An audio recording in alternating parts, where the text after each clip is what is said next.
ஓம் சாந்தி. சாந்தி. சாந்தி. இந்த வார்த்தைகள் அறிவிற்காக அல்ல, உள்மன அமைதிக்காக.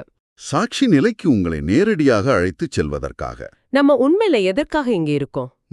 சுய உணர்தலுக்கு, செல்ஃப் ரியலைசேஷனுக்குன்னு எந்த நோக்கமும் கிடையாது. நோக்கம் இல்லையா? ஆமா, எந்த ஒரு கருத்தோ எந்த ஒரு முன்முடிவோ அதை மறைச்சிடும். நீங்க எதையாவது அடையணும்னு நினைக்கிற வரைக்கும் ஒரு போராட்டம் இருந்துகிட்டே இருக்கும். ஆனா அந்த போராட்டம் தானே வாழ்க்கை. அது ஒரு தோற்றம். நீங்க விரும்புற எல்லாமே உங்ககிட்ட ஏற்கனவே இருக்குன்னு நீங்க உணரும்போது உள்ளே ஒன்னு பிரகாசிக்க தொடங்கும். சரி, இந்த உணர்தலுக்கு நிறைய பேர் சொல்ற வழிதான் சுய விசாரணை, நான் யாருன்னு கேக்குறது. ஆனா சொல்லப்போனா இது ரொம்ப கடினமா தோணுது. ஆமா, சிலர் அப்படிதான் சொல்றாங்க. ஆனா இந்த மூலங்கள் என்ன சொல்லுதுன்னா, கடந்த கால ஆன்மீக பயிற்சிகளை முடித்த முதிர்ந்த ஆன்மாக்களுக்கு இது ரொம்ப எளிதானது. அப்போ மத்தவங்களுக்கு, இப்பதான் ஆரம்பிக்கிறவங்களுக்கு அவங்களுக்கு மனதை உருமுகப்படுத்த ஒரு வழி இருக்கு. என்ன அது? ஒரு வாக்கியத்தை எடுத்துக்கிட்டு அதோட பொருளை ஆழமா ஆராயணும். சொல்லுங்க. ஒரே ஒரு வாழ்க்கை இருக்கிறது, அந்த வாழ்க்கை உணர்வு நிலை. அவேர்னஸ். ஆமா, அந்த வாழ்க்கை மட்டுமே இருக்கிறது, அந்த வாழ்க்கைதான் இப்போது என் வாழ்க்கை. இந்த வாக்கியத்தை அசை போடணும். உணர்வு நிலை மட்டும்தான் வாழ்க்கைனா, அப்போ நான் பாக்குற அந்த உலகம், அன்பு, அமைதி, ஆனந்தம் இதெல்லாம் அதுதான் ஆழமான சிந்தனை. உணர்வு நிலையை தவிர வேற எதுவும் இல்லைன்னா, அன்பு, அமைதி, ஆனந்தம் இது எல்லாமே அந்த உணர்வு நிலையோட மறுபெயர்கள் தானே. ஓ, அப்போ எல்லாம் ஒண்ணுதான். ஆமா. எனவே நான் அந்த உணர்வு நிலையாக இந்த கணத்தில் இருக்கிறேன். இது ஒரு பயிற்சி.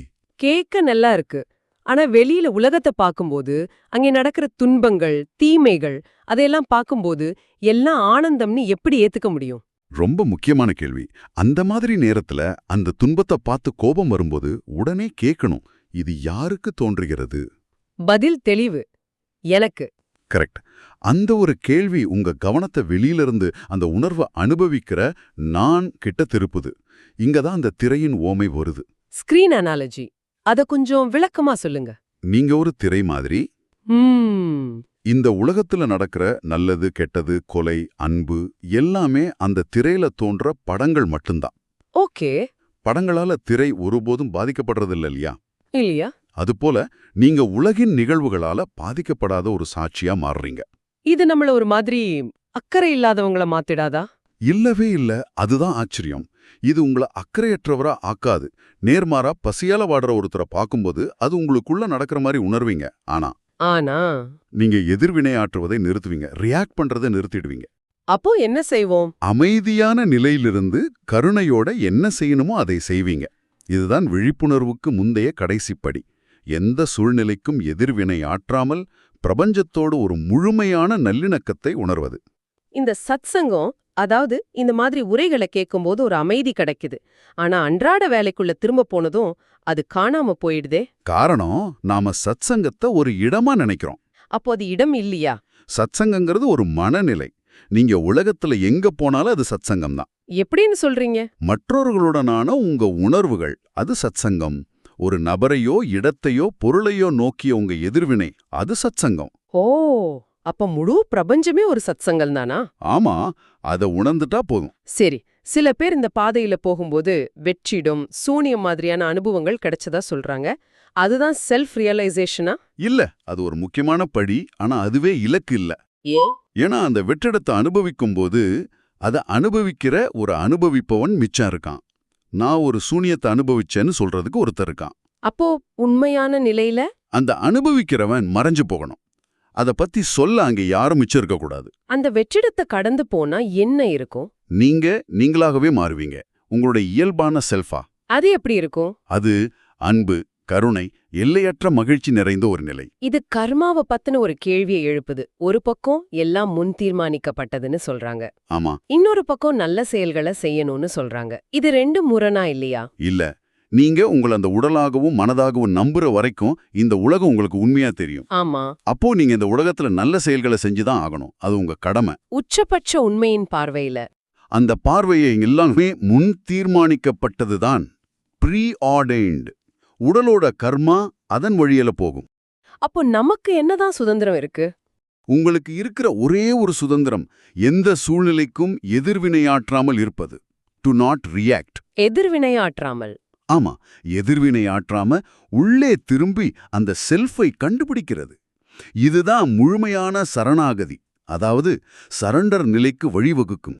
சரி, இவ்ளோ நேரம் பேசுனத வச்சு ஒருத்தர் இத நடைமுறையில செய்யணும்னா அதுக்கு மிக எளிமையான வழிமுறை என்ன? இது ரொம்பவும் எளிமையானது. மனசுல கோபம், வலி, பயம்னு எந்த உணர்ச்சி எழுந்தாலும் அந்த கணமே உங்களை பிடிச்சுக்கணும். சுதாரிச்சுக்கிட்டு உடனே உங்களுக்குள்ளே கேளுங்க, இந்த உணர்ச்சி யாருக்கு வருகிறது?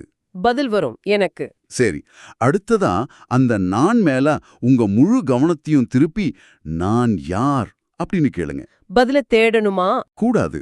அதுதான் மிக முக்கியமான விஷயம். பதில் சொல்ல முயற்சிக்காதீங்க.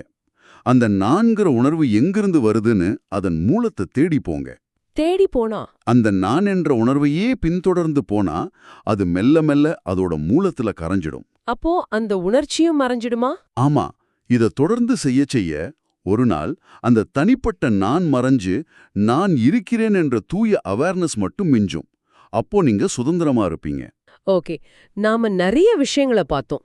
தேடல் தான் பிரச்சனைங்கிறதுல இருந்து நான் யார்ங்கிற கேள்வி, திரையின் ஓமை, கடைசியா இதை எப்படி பயிற்சி செய்யறதுன்னு ஒரு தெளிவான வழிமுறை வரைக்கும். ஆமா, இதோட சாராம்சம் ஒன்னே ஒண்ணுதான். எது தோன்றினாலும் இது யாருக்கு தோன்றுகிறது அப்படின்னு கேட்டு கவனத்தை உள்முகமாக திருப்புவது. இந்த உரையாடலை முடிக்கிறதுக்கு முன்னாடி நீங்க கேட்டுக்கொண்டிருக்கிற உங்களுக்கு ஒரு இறுதி சிந்தனை. இந்த போதனைகள்ல இருந்து வர்ற ஒரு கருத்து இது. நீங்க மற்றவர்களிடம் காண்பது உங்கள் சொந்த மனதின் ஒரு ப்ரொஜெக்ஷன் மட்டுமே. ஆமாம், நீங்க எதை பார்க்கிறார்களோ அது உங்கள் செல்ஃப் மட்டுமே. அதனால அன்பும் அமைதியும் நிறைந்த ஒரு உணர்வு நிலையை உங்களுக்குள்ள வளர்த்து கொண்டால் நம்மளோட ப்ரொஜெக்ஷன் சரியா இருக்கும். நல்ல விஷயங்கள் நிகழும். யோசிச்சு பாருங்க. ஓம் சாந்தி சாந்தி சாந்தி. ஓம் அமைதி.